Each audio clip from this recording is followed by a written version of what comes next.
Welcome to Kanishka IAS. మనం budget సిరీస్లో భాగంగా మనం అలొకేషన్ సంబంధించి అదేవిధంగా సెక్టర్ వైజ్గా మనం డిస్కస్ చేస్తూ ఉన్నాం. సో మనకు ఈరోజు వచ్చేసి అసలు ఎక్స్పోర్ట్స్ ఇంపోర్ట్ సంబంధించి మనం డిస్కస్ చేయబోతున్నాం.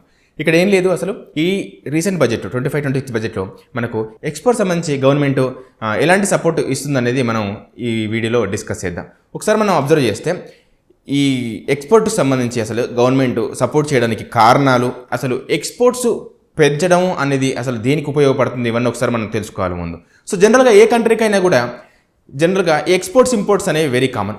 ఇక్కడ ఏం జరుగుతుంది అంటే ఒకవేళ కంట్రీ బాగా డెవలప్డ్గా ఉండి అన్ని రంగాల్లో అంటే ప్రైమరీ సెక్టార్లో, సెకండరీ సెక్టార్లో, టెర్షియరీ సెక్టార్లో బాగా ముందుంటే ఏమవుతుందంటే జనరల్గా మనకి ఇక్కడ ఎక్స్పోర్ట్స్ అనేవి ఎక్కువగా ఉంటాయి ఆ కంట్రీ నుంచి ఆ రంగాల్లో.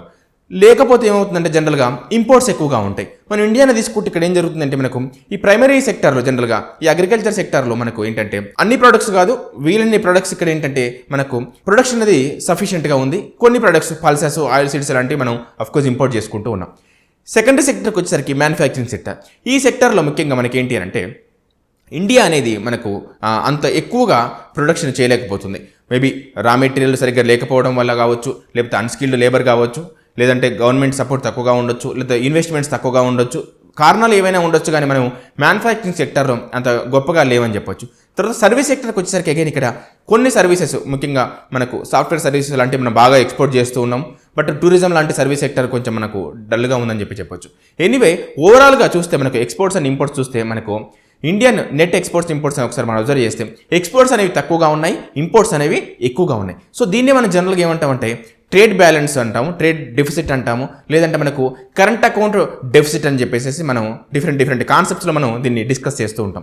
సో ఇక్కడ విషయానికి వస్తే మనకు ఈ బడ్జెట్లో మనకి ఏం చేశారంటే ఎక్స్పోర్ట్ ప్రమోషన్ మిషన్ దాదాపు 2250 కోట్లతో మనకి ఏంటంటే ఎక్స్పోర్ట్ ప్రమోషన్ మిషన్ అనేది మనకు తీసుకొచ్చారు. సో అసలు ఈ మిషన్ ఎవరు ఇంప్లిమెంట్ చేస్తున్నారని చెప్పేసి మనం ఒకసారి అబ్జర్వ్ చేస్తే ఇక్కడ 3 మినిస్ట్రీస్ ఇంప్లిమెంట్ చేస్తున్నాయి. Ministry of finance, ministry of commerce and ministry of MSMEs. అంటే ఈ 3 మినిస్ట్రీలు కలిసి ఎక్స్పోర్ట్ ప్రమోషన్ మిషన్ని మనకు లాంచ్ చేయబోతున్నారు, దీన్ని ఎక్స్పోర్ట్ని ఇంక్రీజ్ చేయడానికి ఇండియా నుంచి. అయితే ఎంఎస్ఎంఈస్ మినిస్ట్రీని ఇంక్లూడ్ చేయడానికి మెయిన్ రీజన్ ఏంటంటే ఇక్కడ మనం ఆల్రెడీ ఇంతకుముందు ఒక వీడియోలో ఎంఎస్ఎంఈస్ గురించి డిస్కస్ చేసాం. జనరల్గా ఏంటి అంటే టోటల్ ఎక్స్పోర్ట్స్లో దాదాపు 45% ఎంఎస్ఎంఈస్ నుంచే ఉంటున్నాయి. సో ఎంఎస్ఎంఈస్ని ఇంకా బాగా ఎంకరేజ్ చేసి ఈ ఎక్స్పోర్ట్స్ పెరిగేలాగా చేయడం వల్ల ఏమవుతుందంటే మనకు ఫారెన్ కరెన్సీ అనేది ఇండియాకు ఎర్న్ చేయొచ్చు. సో ఇదొక మెయిన్ ఉద్దేశం. అందుకే ఇక్కడ మనకు 3 ministries, ministry of finance, ministry of కామర్స్తో పాటు మినిస్ట్రీ ఆఫ్ ఎంఎస్ఎంఈస్ కూడా. దీంతో పాటు ఇక్కడ ఏంటంటే భారత్ ట్రేడ్ నెట్ అని చెప్పేసి బీటీఎన్ కూడా ఇంకొకటి తీసుకొచ్చారు.